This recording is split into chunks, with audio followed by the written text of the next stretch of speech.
Grabatzen ari garen unean goizeko ordu batetatik 53 minutu igaro diren honetan, Dariok eta Egigurenek Urrestillako txikuri pilotalekuan jokatu duten Lauterdiko San Fermin torneoko final amaseirenetako asperen adarreko lehen norgehiagokaren analisia egingo dugu. Egiguren zen favorito, baina Dariok pronostikoak hautsi ditu 22-7 irabazi ostean. Bientzat lehen partida izan da gaurkoa, beraz aurrekaririk etzeukaten, aurtengo Lauterdiko San Fermin torneo honetan,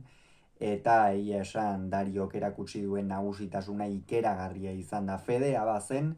Egigurenengan, behar bada naiz eta Dario lehen mailako pilotari bezala konsideratu daiteken Lauterdia ez da sekula bere indargune nagusia izan, eta pentsaziteke behar bada Egigurenek azken urteetan beseriean eman duen mailarekin eta abar geixeago borrokatuko ziola, baina ez da horrela izan. Hasieratik hartu du abantaila ezkaraiko aurrelariak, sakearekin ikeragarri asmatu du, sakea asko nahasi du, eta hor Egigurenek asko sufritu du izan ere Darioren sakeekin eta Zabalaren sakeekin, ez biek ala biek oso modu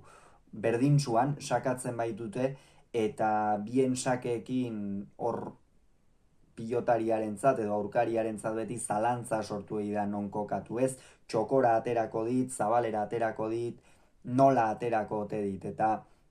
gaurkoan Egiguren izalantza horiek oso hasieratik sortu zaizkio, gainera gero errestoan ere ez du asmatu Dari hori mine egiten, gainera eskuina ere ez dio ekidin, ez Darioren aurka edo Dari hori irabazteko lehenik eta behin eskuina ekidin behartzaio, bestela sekulako erritmoa inposatzen du eta oso zaila da horri eustea.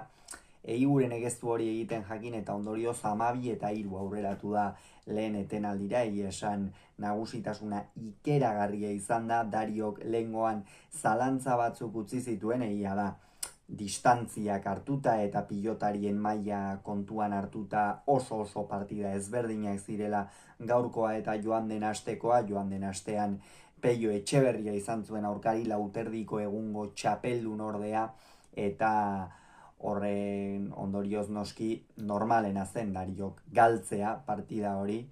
Gaurkoan ere etzen favorito, baina parioak oso parean zeuden nik uste. Behar bada etzen favorito ere joan den astean eman zuen mailagatik eta utzi zituen zalantzengatik, ez? Hor esate baterako kolpetxar bat hartu zuen, eskumuturrean mina hartu zuela eta bar,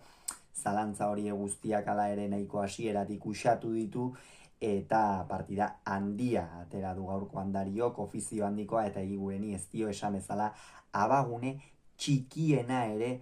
utzi. Egia da Azpeitiarrak azkenerako tartea izan duela, tanto batzuk egiteko 18 eta 6 iritsi dira bigarren etenaldira, hemen pixkanaka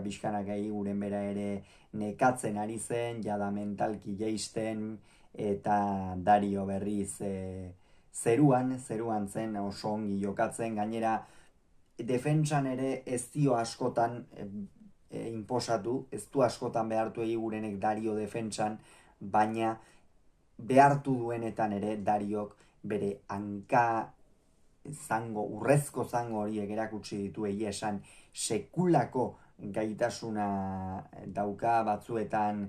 pentsatzen dut leopardo bat ere etzela inerraz iritsiko alako pilota bat ere, ikeragarria da hanketan duen indarra eta hanketan duen abiadura Dariok, eta gaurkoan zenbait tanto ere horrela atera ditu.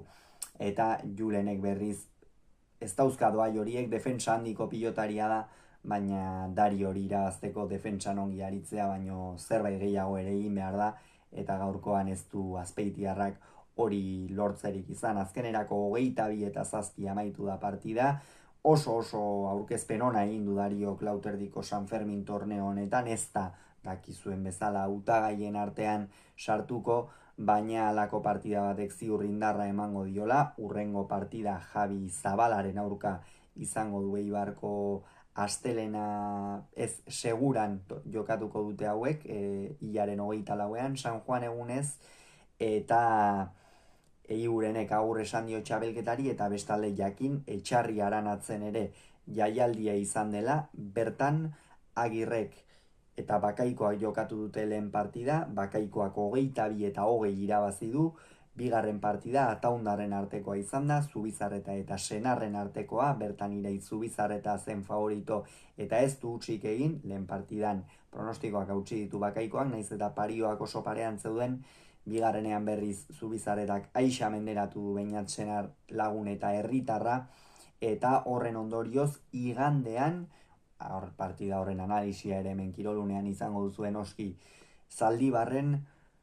nor baino nor gehiago arituko dira Bakaikoa eta Zubizarreta hirugarrena, bihar berriz Barainainen izango da jaialdia, Muskizen ere izango da, guk Barainaingoaren analisia